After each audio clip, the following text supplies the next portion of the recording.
2013 ఖరీఫ్లో అదే జరిగింది, 2024 ఖరీఫ్కి సంబంధించి 2023 ఖరీఫ్లో ఇదే జరిగింది, 2024 ఖరీఫ్కి సంబంధించిన ఈ పంటలకు సంబంధించిన పరిస్థితి కూడా అగమ్యగోచరంగానే కనిపిస్తూ ఉంది.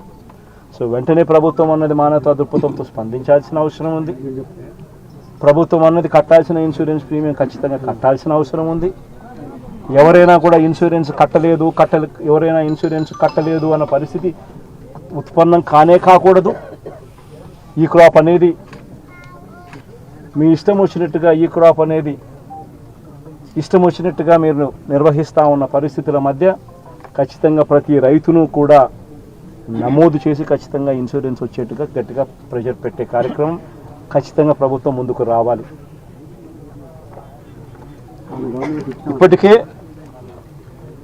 ఇప్పటికే చంద్రబాబు నాయుడు గారి ప్రభుత్వం వల్ల రైతులకు రైతు భరోసా కింద నేరేడు సంవత్సరం రావాల్సిన ఇంతకుముందు 13,500 అన్న కనీసం రైతులకు పెట్టుబడి సహాయం కింద వచ్చేది. ఈయన వస్తూనే 26,000 ఇస్తానన్నాడు. 26,000 రూపాయల 26,000 కనీసం 20 రూపాయలు కూడా ఇవ్వలే.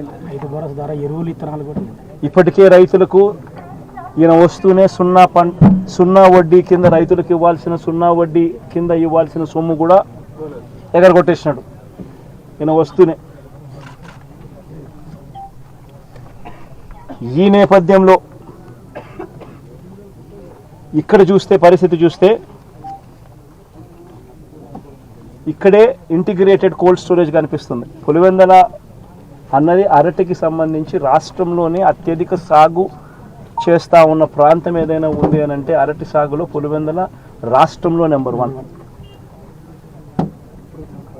పులివెందుల అరటి సాగులో ఇక్కడ పులివెందుల రైతులకు మంచి జరగాలనే ఉద్దేశంతో మా ప్రభుత్వ హయాంలో, వైఎస్ఆర్సీపీ ప్రభుత్వ హయాంలో 25 కోట్ల రూపాయలు పెట్టి ఇంటిగ్రేటెడ్ కోల్డ్ స్టోరేజ్ కూడా పెట్టడం జరిగింది. మా ప్రభుత్వం ఎలక్షన్లకు పోక మునిపే దాన్ని ప్రారంభించడం కూడా జరిగింది.